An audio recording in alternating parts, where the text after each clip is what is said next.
दंडवत हो.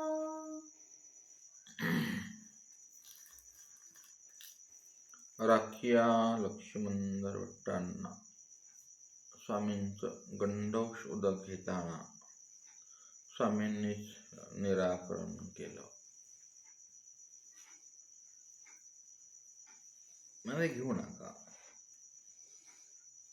घेतल्या काय होईल त्यावेळेला सर्वज्ञ म्हणतात, हडागदल्या पापा पुरशरण. तर ही जी हाडाच्या मध्ये जाऊन चिकटणारी पापं असतात ती कोणची असतात? हडागदले. तर ती जी थोर हिंसा आहे, थोर हिंसा म्हणजे कोणची? सूक्ष्म हिंसा, थोर हिंसा.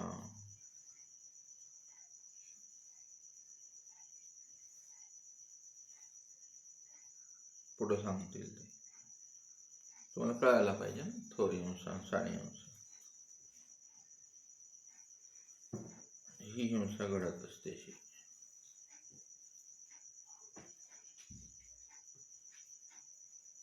सांगा बरं, थोर हिंसा म्हणजे काय? पटकन बोला, जाऊ दे मला पुढे जायचं असतं. नाही ठीक. तर ते हाडात भेदते हाडांमध्ये. तेरस औषधा वांचवणी न निघे, ती हिंसा. रस आणि औषधा म्हणजे कुठं काय सांगायचं इथे?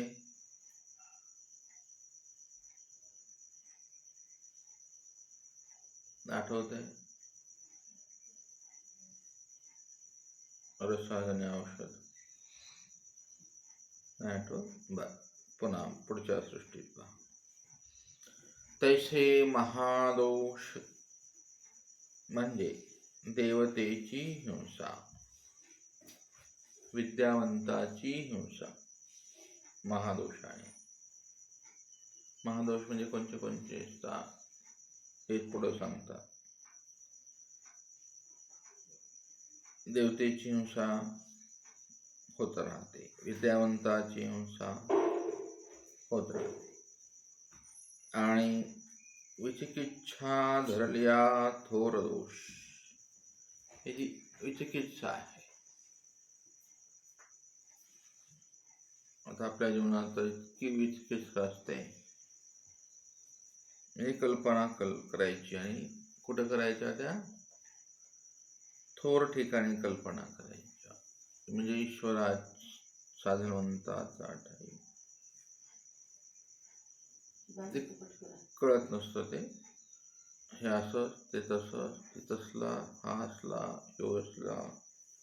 ह्याला म्हणायचं विचिकित्सा रूप विकल्प. आता हे शब्द पाठ करायला आणि ऐकायला पण आवड असतात. ऐकून कळले पुन्हा आवड, कळून आचरात आणायचे पुन्हा आवड.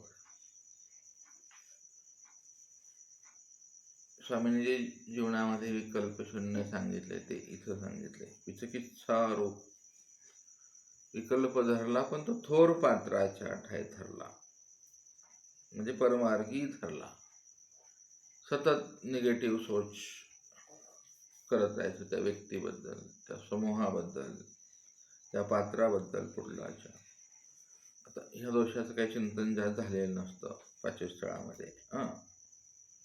आपण ज्या विचिकित्सा रूप असं समजतो, इकडलं शिथू करणे, जातपात मांडणे, हा तर आहेच आहे, पण हा थोर विचिकित्सा रूप आहे की त्याने तुमच्या हाडामध्ये, हाडातलाच कॅन्सर होते त्याने.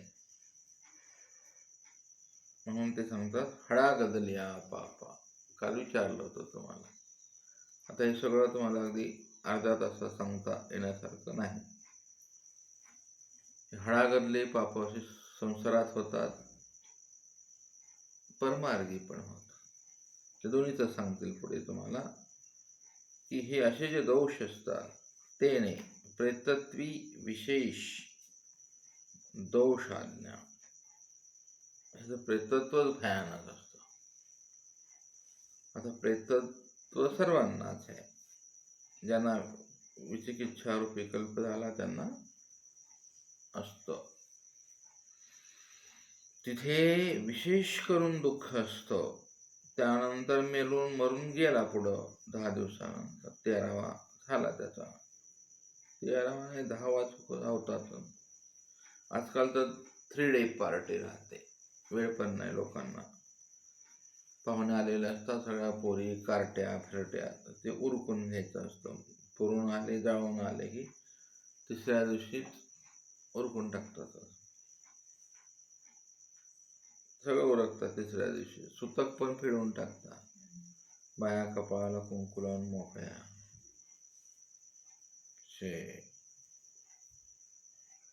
फार वेगळं आहे. तर त्यावेळेला देशवळाचे विशेष दुःख. आता देशवळाचे नरक पाठ पाहिजे सगळे, आणि ते दुःख विशेष इकडं होतात. चौकडीला पुरवठा होतो. कलियुगात आपण जन्माला आलो की किती लक्ष वर्ष होतात. दुःख जन्माला का आले तुम्ही म्हणून दंड आहे. 60 लक्ष वर्षाचं नरक होतात. आईच्या गर्भात आलं असं आहे ते. कलियुगी जन्म मात्रे हे वचन आहे देवाचं. मग ती चौकडी कशाने चुकते? विपरीत अनुष्ठानाने, आहे का नाही? तसं पण वचन आहे. आता हे सगळं बारीक बारीक बारीक बारीक विचार आपल्या डोक्यामध्ये असतात. म्हणजे उपदेश घेतल्यावर चौकडी सुटते. पहिलं सुरुवातीला गुरुमंत्र घेतला की काय होतं, त्याचं विपरीत अनुष्ठान सुरू झालं. मग पुढे तो चौकडी जात नाही. पण इकडे येऊन तो कार्यक्रम केला तर त्या चौकडीला पुरवठा. का मातृत्वाचा भोगतो वेगळा असा पक्ष आहे पाचवीस्थळात. आणि इकडे साधू संत झाले, कपडे बदलले, पण मन आणि डोकं थोडं बदलत असतं म्हणाले. ते तर तेच राहतात ना, डोळे कान. नाही म्हणाले कपडे बदलण्याचा फायदा एवढाच आहे की दैव रहाटी तर प्रसवे नित्यापर्यंत हे दोष घेऊन जातात त्याला. तो असा गचत बसत नाही. तो तोंडाने, डोळ्याने, कानाने, विचारांनी तो विचिकित्सा करत राहतो. थोर थोर पात्राचा ठाई. आणि डोळे कायम ओरखतो, कान कायम ओरखतो, मटकतो, झटके मारतो, आणि नाही तसं ओकटे बोलून तोंड सुख घेतो. हे तोंड सुख घेत राहतात लोक. तर त्याने काय होणार म्हणजे सांप्रत्य ते हडागदल्याला हडात जाणार. ते सांप्रत्य क्षोभ झाला, तुम्ही कणवायचे असाल तर ते तात्काळ क्षोभ होणार. मोठी कणव असेल तर पटकन मरणार, छोटी कणव असेल तर सडून सडून मरणार. लईच हिन कणव असेल तर मरणच नाही येणार. नळीकडून नळी लाव, तिकडून पोटातून काढ, इकडून काढ, पडून राहतो तो. हाडातून पाणी नाही. हां, हे नासकं शरीर आहे. चांगलं आहे तोपर्यंत बरं वाटतं ते. सुरकुत्या पडल्यावर कोणी हात लावत नाही का नाही. कसं असतं ते.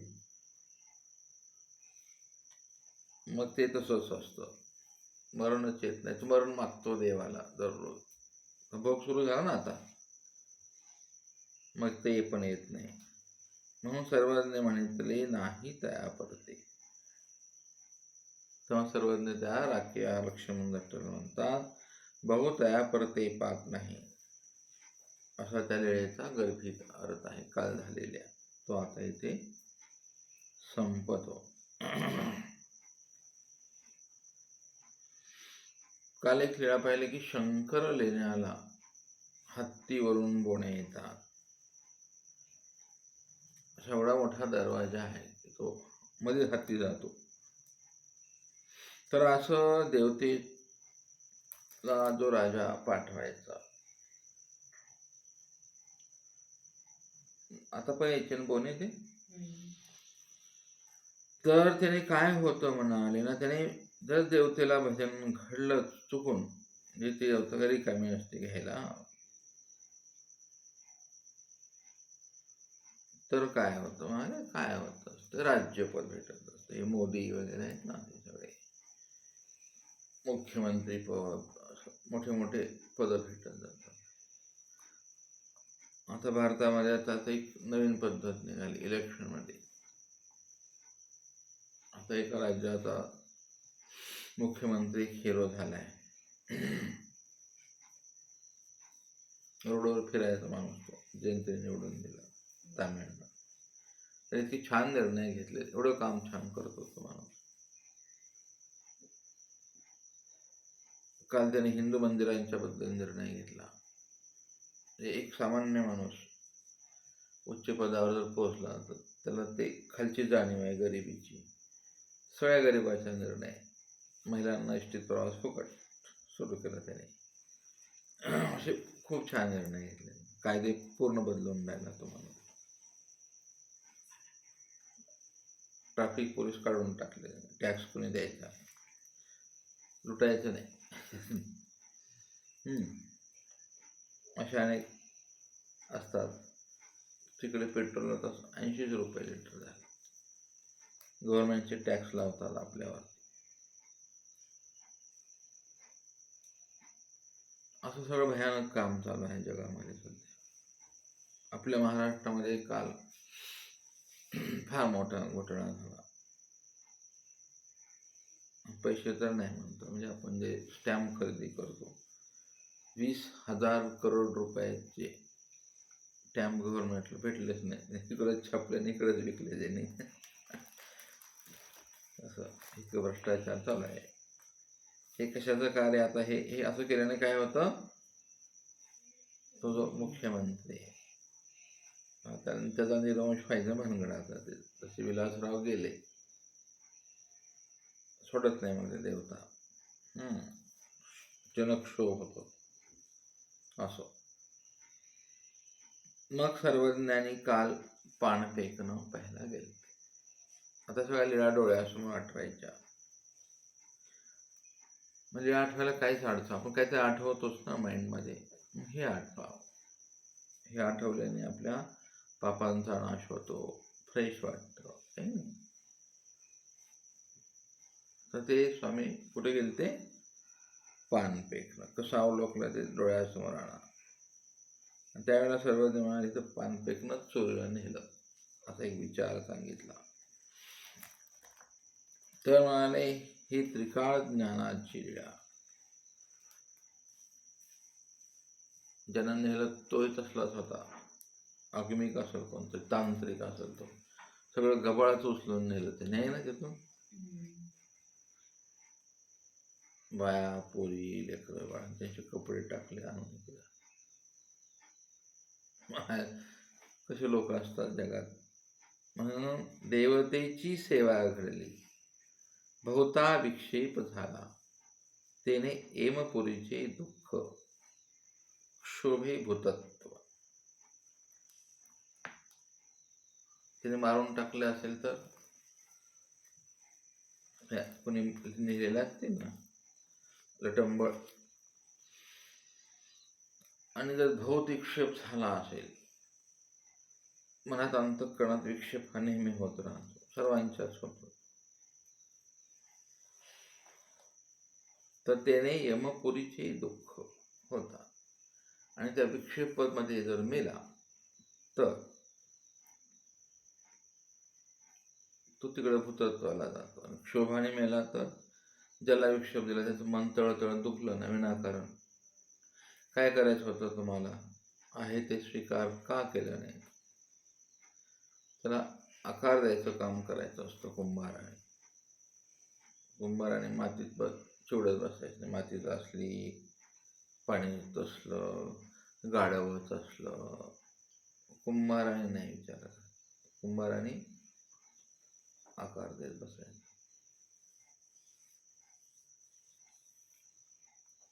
जर चुकले तुम्ही तिथे, मातीला बोलत बसले ना, मातीच असली, पाणीच असला, तर काय होतं? अक्षोभे भूतत्व. हल्ली ते कार्य खूप मोठ्या प्रमाणात चालू आहेत बरं का. विनाकारण फुकट भूताचा क्षोभ होतो आणि त्या क्षोभे भूतत्व प्राप्त होतो. भूत येवणीमध्ये जावं लागतं आणि हे भूत गेल्यावरही अशा माणसाला लागतात, साधू संतांनाच लागतात हे भूत. साधूबाई गेली तिथे की घुसता अंगात. तीर्थासाठी आपण ऐकतो ते साधूबाईच्या अंगात. इथे एक साधू आलेले त्यांच्या बी अंगात भूत आहे ते. असं छान बोलतात ते सूत्रपाठ सांगतात. तिकडे आंबाळीच्या देवाला गेलं तर तुम्हाला भूतच भूत पाहायला दिसतात. तिकडले तर असतात, इकडले भूत आहेत लागलेले साधूबायांना. तर हे सगळं एका दृष्ट शक्तीचं संचलन करते. ती कुणामुळे संचलन करते? तुमच्या विचारामुळे. तुम्हाला चांगले विचार केले तर चांगलं संचलन. तुम्ही नुसतं तेच करत बसले जिंदगीभर, हे घृणा, नफरत, द्वेष, ती समचरण दृष्टी नाही आली तर भानगडी वाढतात बरं जीवनात. प्राप्त काहीच होत नाही, पण जे अप्राप्त आहे ते मात्र होतं, आपल्याला भेटून जातं बरं. मग खूप चांगल्या विचारानं जगावं लागतं, खूप. पण ते नाही. आता हे रागद्वेष मध्ये गोंधळ करतात ते ना, हे विचित्रच आहे ते. तर अशा प्रकारे कालच्या लीळेंचा थोडा थोडा हेतू आपण पाहिला. दुसरी लीळा पाहू. आता सर्वज्ञांच्या आचरणाचा, विचाराचा हा प्रभाव राजदरबारी गेलेला आहे. काल सांगितलं तुम्हाला. तिथे राजाच्या दरबारामध्ये काही लोक आहेत, चांडाळ चौकडी, विक्षिप्त विचार करणारे सगळीकडेच असतात ना. तर ते आता एक चौकडी ते विचार करते. पुढे येईलच आता 1-2 दिवसामध्ये त्यांच्या लीळा येतील. तर आता हे गोपाळ पंडित तिकडे गेले. हे लाखे लक्ष्मण भट्ट तेही जाऊन तिकडे सांगतील. असे बरेचसे लोक आहेत की एक मॅसेज चाललाय तिकडे मंत्रिमंडळात. आता इथे सर्वज्ञान परत एका लीळेला सुरुवात करतात. पूजाअवसर झालेला आहे. सर्वज्ञानाबाईचा म्हणतात.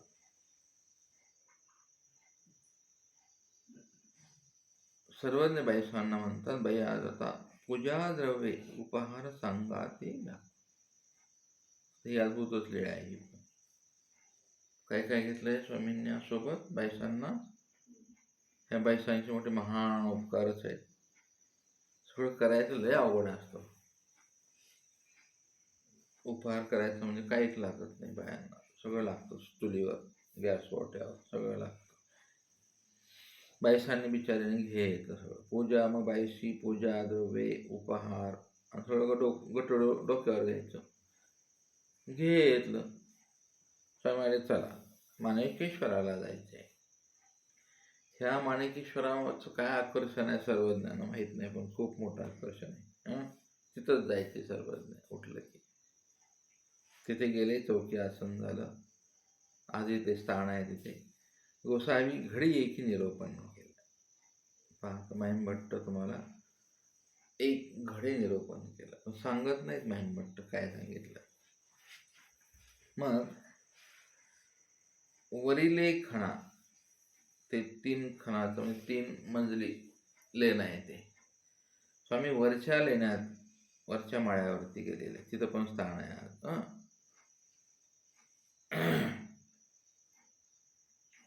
तिथे जळमांडवी आहे. जळमांडवी माहीतच आहे तुम्हाला. स्वामी दृष्टांतच सांगितलं. सर्वज्ञ म्हणता, यागा जळकेळी खेळ.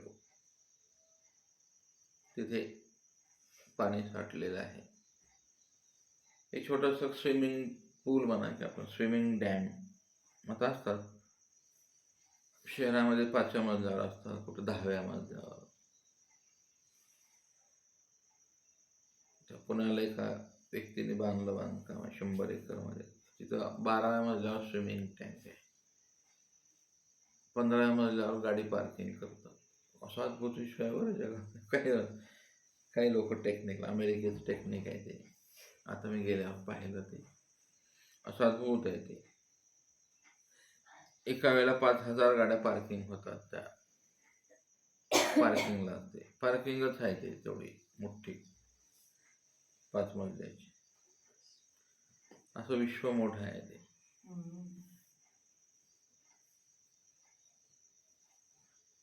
असतील 10-20 लोक मिळून बांधकाम करतात. आणि त्याच्या बाजूला आजूबाजूला सगळे निवासी. मग निवासी कोणी 25व्या माळ्यात, कोणी 28व्या माळ्यात. तर लिफ्टशिवाय पर्याय नाही. आणि हम दोन हमारे दो त्यासाठी जिंदगी असते. आणि कोट्याने किमती. त्यानं विचारलं एवढं 2 BHK आपलं एवढं मोकळं रान नसतं, एवढ्यामध्ये संसार असते सगळा. तिथंच लेकरण बाळण सगळं टेवटिव चिचू सगळं तिथंच. उठलं की सकाळी उठलं की कामाला पळावं लागतं. बायको एकीकडं, नवरा एकीकडे. संध्याकाळी भेटणार आहे. संध्याकाळी आले थकून येतं. फोन हॉटेलमधलं येतं, डिलिव्हरी बॉय येतो, ते खायचं आपलं, पडायचं. थकलेलं असतं शरीर. ते आपल्याला तिकडलं हिरवं वाटतं, त्यांना वाटतं की यार हे लय मस्त आहे बरं साधूचं जेवण. आपल्याला तिकडलं बरं वाटतं. ते कशी लागतं, दुःख आहे भयानक. तर तिथं ते स्विमिंग करायला स्वामी म्हणतात आज आपण जळमांडवी खेळू. चला कोण कोण खेळते जळामध्ये, आपण क्रीडा करू चला. त्यासाठीच बायसांना घेतलंय स्वामींनी सोबत, सगळा परिवार सोबत. आणि सर्वांनी उदकामध्ये विजय केले आणि भक्तिजना ते शिंपिले. आता भक्तिजन सोबत आहे, ढकले आहे, चांगलं वाटत आहे, हे सगळे बरीच मंडळी सोबत आहेत. आता स्वामी शिंपण्याचा खेळ खेळ. कुठं कुठं शिंपणं खेळ आहे आपल्या आयते मनानं आठवायचं. तुम्ही स्वामींना आठवत असाल, कुठं कुठं जळामध्ये गेलेलं आहे स्वामी. जळ केली अशा अनेक लेण्या आहेत. एकांतापासून शेवटपर्यंत आठवायचं असतात. स्वामींनी सगळ्यावरती प्रेम केले हो, ऐका नाही. वनस्पतीवर प्रेम केलं, पाण्यावर केलं, लेण्यावर केलं, डोंगरावर सालवर्डीच्या आहे ना. त्या काट्यांसोबत तर प्रेम करावं स्वामींनी. काटा टोचला तर नाही काढत. घे माझा आनंद, किती वेळ टोचतोस तोच है ना. केस स्वामींचे गुंतले. स्वामी कसं फूक मारली तर ब्रह्मांड बाजूला करू शकतात ना. ते कुरळे केसांमध्ये गुंतलेले, ते काय गुंतायचं स्वामींना, काटे म्हणून काटे बुवा. काटे गुंतायचे. काट्याशी स्वामी बोललेले का, गुंतलाच रे तिथं थांबून राहायचे. वाऱ्याची झुळूक आली तर एक एक केस उकलायचा. सर्वजण हसत असतील ना. आनंद घेतलाय स्वामी निसर्गाचा, प्रसन्नते. टोचलाच ना रक्त निघाले. स्वामीचे चिंतन करा तुम्ही, असे मस्त स्वामी आहेत. सुखात तर कोणी आनंद घेतं, दुःख स्वामींच्या मायापुराला क्षेद होत आहे. असे स्वामी आपले आहेत. पायात काटा मोडलास, काठ्यांनी विचारावं स्वामींना की स्वामी तुम्ही का ह्या वाटेने चालला, किती काटे आहेत. त्या वनदेवतेने विचारलं स्वामींना. स्वामी मला मोडले तर चालतील, पण माझ्या पाठीमागून माझे भक्त येणार आहेत माझं स्थान करायला, त्यांना मोडता कामा नये. एवढं मोठं प्रचंड प्रेम देवाने केले आहे ना. आज स्वामी जळाशी प्रेम करत आहेत. खेळायला याने म्हणाले या, शिंपण खेळायला लागले स्वामी. लीळा आहेत ईश्वर अवताराची. गोपाळ श्रीकृष्ण महाराज तिकडे शिंपणे खेळायचे की नाही, बालगोपाळांना घ्यायचे यमुनेमध्ये, रोज शिंपणं चालायचं. आज इथेच चक्रधर स्वामींचा अवतार आहे. स्वामींना आठवला असेल तिकडं, म्हणजे आपण कृष्ण अवतारात दत्तात्रय भाऊ कुठे जातात बरं शिंपण करायला, कोण सांगते? छान. मी असे फंटॅस्टिक साधू नाही रे तुम्ही, हे चिंतनच नाही करायचं. चक्रपाणी प्रभू गोमतीमध्ये करायचे शिंपण मस्त छान. शिवबाबा त्यांचं शिंपणा झालाय.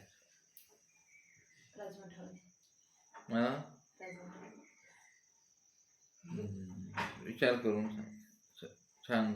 आणि आपले चक्रधर स्वामी असे, हे तुमचं माइंड तिथं चिंतन असेल ना, इन्व्हॉल्वेशन पाहिजे, कम्प्लीट प्रेम पाहिजे. केम छे तो प्रेम छे, तो प्रेम नाही ना साधन, म्हणून ते आठवत नाही असतं ते. चला, काय हरकत नाही. तर स्वामी आता जळ मांडवी लीळा आकारली, भक्तिजनांना बळच ओढलेलं आहे स्वामी. सगळ्या उदकामध्ये आता शिंपणन चालू आहे. बाईसा म्हणतात, बाबा बाबा मीही येऊ. बाईसांना पण वाटलं. सर्वदेव म्हणतात, बाई या. मग बाईसे गुडघ्या तुक्या पाण्याअंतरी गाली, ऐसे पहार दोन अतिक्रमणे. एक प्रहार आहे, दोन प्रहार शिंपण खेळायला. मग त्या आपल्याला बाईसा होऊन आपण अनुभव स्वामींच्या सोबत खेळणं भाग्याचं आहे.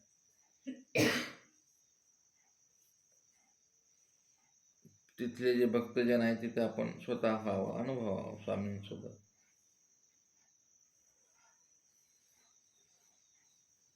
तिथे कशी लीळा असेल, स्वामींची श्रीमूर्ती कशी असेल, त्या श्रीमूर्तीतले भाव कसे असेल, त्यावेळेला कुठल्या शक्तीचं प्रकाट्य केलेलं असेल देवाने, हे आठवायचं असतं.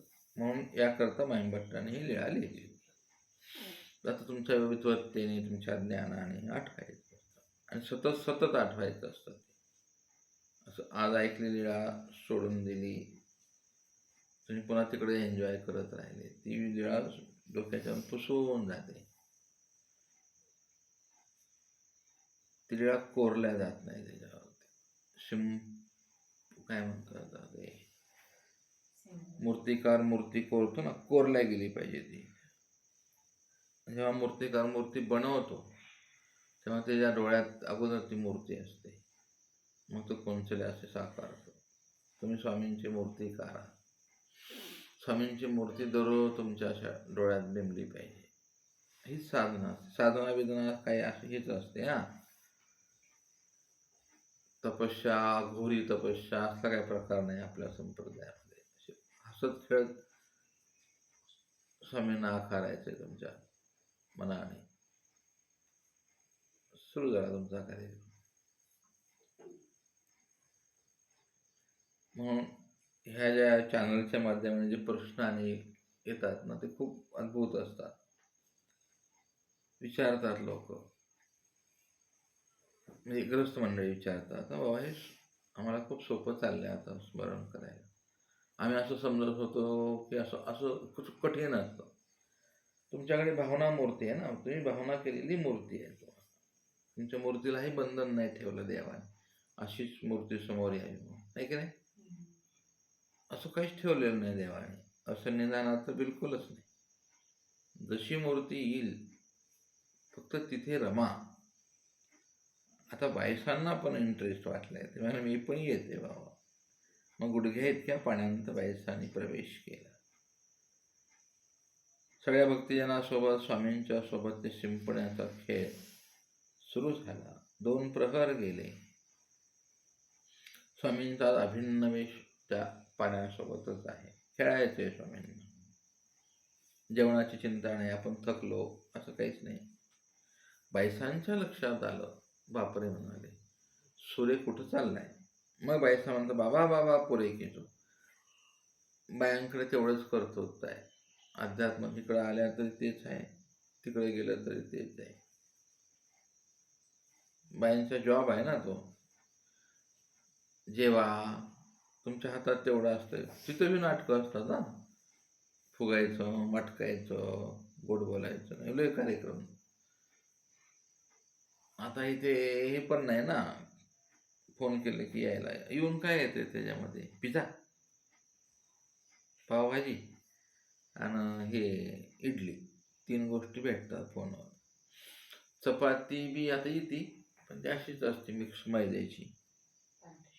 शहरात येते होते पुण्यासारख्या मेट्रो सिटीमध्ये. इथं जर काय बायाने ठरवलं करायचंच नाही काय, बोला गुरुजी फोनवर, येणार नाही ना इथे. तुम्हाला करून द्यावं लागेल, ते प्रेमाने द्यावं लागेल. बायसांच्या लक्षात आलं, बाई म्हणाले मी आणलंय सगळं सामान करून, पण आता ही मंडळी, मग बायसांचा अधिकार आहे तो. बाबा पुरे केलो, बायसा रागवायच्या. स्वामींवर रागवण्या इतकं प्रेम बायसांनी केलं आहे ना. कोणी रागवत नव्हतं स्वामींवर, बायसाच रागवायचं. बाबा पुरे केलो, कळत नाही किती वेळ झाला. ह्या बायसाच म्हणू शकतात. दुसरे किती महिला आहेत बाई प्रेम करणाऱ्या स्वामींवर. अवसानी पण स्वामींवरती खूप प्रेम केले ना. स्वामी जगन्नाथ बसावरचो स्वामींवर रागवणारे बाय. अधिकार, ह्याला म्हणायचं अधिकाराचं नातं. स्वामींवर रागवणं इतपत अगोदर इथं साधनावर प्रेम करावं लागतं. असं तुम्हाला सोपं वाटतं का ते? इथे आपल्या परिवारावर प्रेम करावं लागतं अगोदर, मग ते स्वामींवरती स्टेप एकदम. स्वामींवरती स्वामी कशाला भेटतील तुम्हाला प्रेम करायला? अशी एकदम तुम्हाला राधाहून कृष्ण अधिकारांना नाही भेटणार ना. इथून स्टेप बाय स्टेप चालावं लागतं. ते इथे आहे ना भिक्षू, वासने, प्रसाद, आहे की नाही. इथे आपलं म्हणून प्रेम करावं लागतं. हा मठ, हा आश्रम, हा स्वामींचा मठ आहे, हा स्वामींचा परिवार आहे. आता तुम्ही ते दोष सावल्या काढल्या की संपलं, गेलं. तुम्ही दोष काढत बसू ना. ते असणारच आहे. गुलाबाच्या झाडांना फक्त गुलाबच येतात असं नाही ना, काटे असतात तिथे, नक्कीच असतं. साप असतात. निसर्ग कसा आहे बघा, आनंदाने उत्साहाने जगतोय ना. पानं गळून पडतात बघा, नवी पालवी फुटते, नवं विश्व जगतात ते. निसर्ग जुनं आठवायला तयारच नाही. कोंब फुटतात, ढिऱ्या निघतात, सगळी विश्व आता कसं चैतन्याने फुलवून जातं, आहे की नाही. कळ्या निघतात.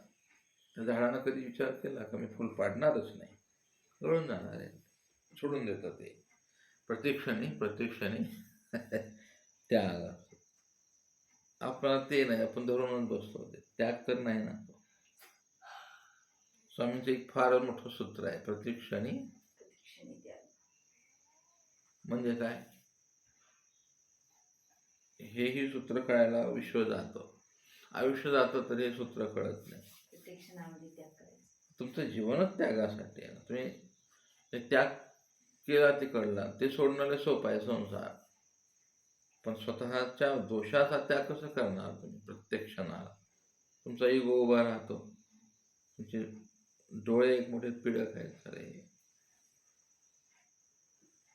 ते त्यातच घेऊन चिटकून बसतात. त्यागानंतर त्यागाची काय गरज आहे का नाही. प्रत्येक क्षणाला कुठं त्याग करायचा असतो का? करावंच लागते. नाही तुला भानगड होती बरं. ज्या साधूला त्याग नाही जमला त्याला एकटा फोक्या राहावा लागतो, फोक्या बस, एवढंच एकटा. प्रत्येक क्षणाला. मग असं काय संकट आहे साधूवरती, त्याला प्रत्येक क्षणाला त्याग करायचं? सांगा बरं. ह्या वचनावर मी 1 वर्ष चिंतन केलं. नाही एवढं काय बारीक स्वामींनी सांगितलं. प्रत्येक क्षणी, 2दा सांगितलं, प्रत्येक क्षणाला, प्रत्येक क्षणाला. हे करून ठेवावं सूत्र. ते आपल्या आयुष्यामध्ये आपण जोडलेल्या कर्मांच्या रिॲक्शन्स होतात, तेव्हा तुम्हाला प्रत्येक क्षणी त्या थांबा, नको नाराज हो, कशाला कुणा उदास होतो, बस असं ते सूत्राशी बोला, तुम्हाला मजा वाटेल. आम्ही तर 1 वर्ष बोललो, तुम्ही 1 तास तर बोलून बघा त्या सूत्राशी. सूत्र असं बोलतं, आपण आयुष्यभर बोलतो. विधीचा त्याग आहे, निषेधाचा त्याग आहे ना. प्रत्येक क्षणी त्याग. एक विधीचा त्याग करून दुसऱ्या विधीत प्रवेश करा, एका विधीचा त्याग करून दुसऱ्या विधीमध्ये प्रवेश करा. असं अनेक सूत्राचे अर्थ आहेत. आले नाही टीकेमध्ये, ते मनानं करावे लागते तुम्हाला. इथून पुढे मनानं करा. स्वामींचं एक विषय समजला की ते सूत्र त्यात बसतं. मूर्तीचा पण त्याग आहे ना आपल्याला. अंगठ्यातच रमू नका स्वामींच्या, आहे की नाही. प्रत्येक क्षणी स्मरणामध्ये पण आहे. या गुणातून त्या गुणात, या गुणाचा त्याग केल्याशिवाय त्यात तिकडे जाता येत नाही तुम्हाला. जाणू आठवल्यानंतर तुम्हाला गुडघा आठवता येत नाही, गुडघा आठवला तर खालचं नाही आठवता येत. स्वामींचे वक्षस्थ आठवले तर खालचं नाही आठवता येत. नाभिरंध्र स्वामींचं आठवलं तर म्हणजे छानपैकी त्याच्यामुळे आनंद घ्यायचा असतो. आता हे बोललं की तुम्हाला झोप येते की नाही, किंवा मग डोकं जड पडतं, असा एक दोष असतो. हाही त्या दोषच असतो तो. असे दोष उत्पन्न होतात, खूप मोठे भयानक दोष येतात.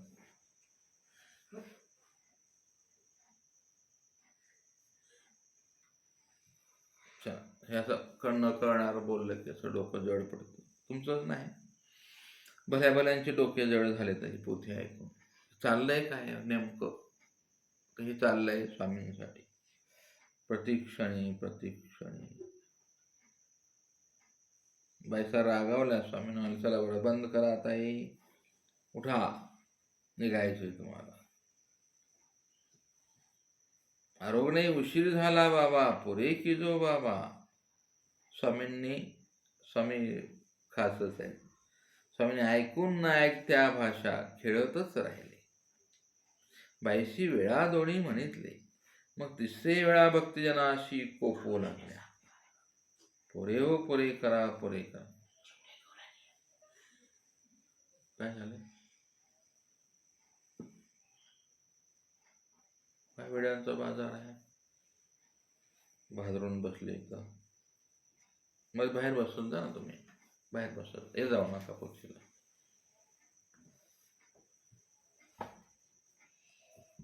ते तुमचा प्रश्न तुम्ही करत राहा, मी माझ्या आनंदात राहणार.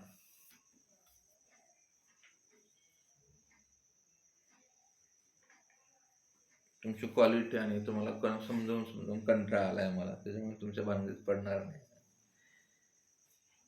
तर असं स्वामींना आता बायसा आणि स्वामी आणि भक्तजनावरच कोपल्या त्या.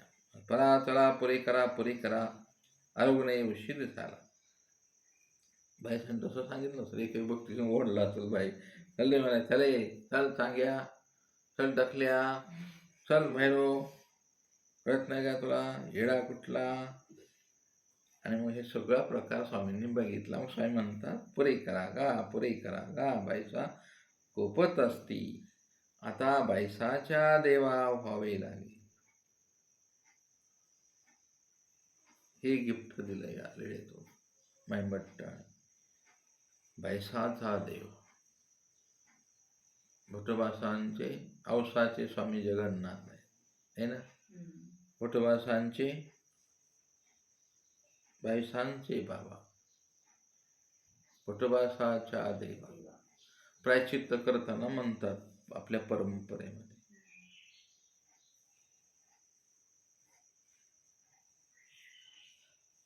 हे बाईसाचा देव. स्वामी स्वतःहूनच म्हणतात आता मला बाईसांचं व्हायचंय. आपलं कधी होणार आहे आपलं गोड देवता सुद्धा माणसं होत नाही तुम्हाला कोणी, तर देव कुठला आहे. त्याला जोडावं लागतं. असं सर्वांना हवा हवा असं वाटणार व्यक्तिमत्व जन्माला आलं पाहिजे जीवन. सर्वांना, भूतांना, प्रेतांना, माणसाला, कुत्र्याला, असं हवा हवा. म्हणजे संवत्सरचे बाबा प्रत्येकाला 250 लोकांना हवे हवे वाटायचे. दोष सगळीकडेच होते ना, आमच्यात पण दोष होते, पण त्यांनी घडवलं सुंदर. पॉझिटिव्ह थॉट्स त्यांच्याकडे राहायचे नाही. मला आज असा हा गुंड आहे, पण घडेल तर सुंदर मूर्ती शिल्प पाहायचे बाबा त्याच्यामध्ये. सुंदर साधुत्व निर्माण करायचे 10 वर्षात, त्याला आकार द्यायचे बाबा. काय न म्हणता बोलायचे नाही त्याला, कधी झाडायचे नाही.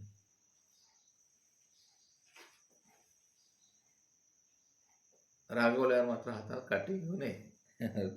तर मला सांगून कळत नाही.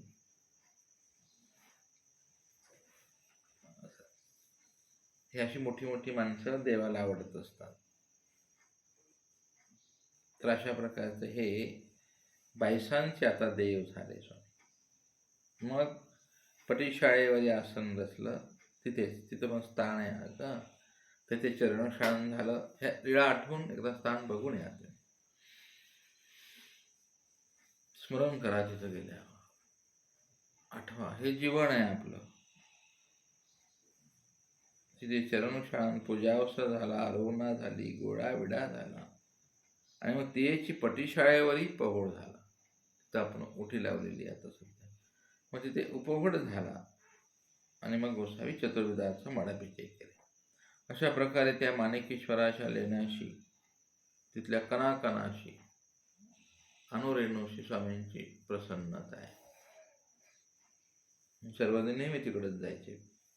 विहरणाला तिकडेच, आता पिढारणाला तिकडेच गेले, जळक्रीडी करायला तिकडेच.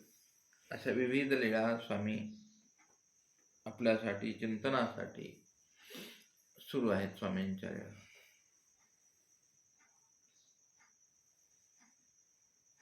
दंड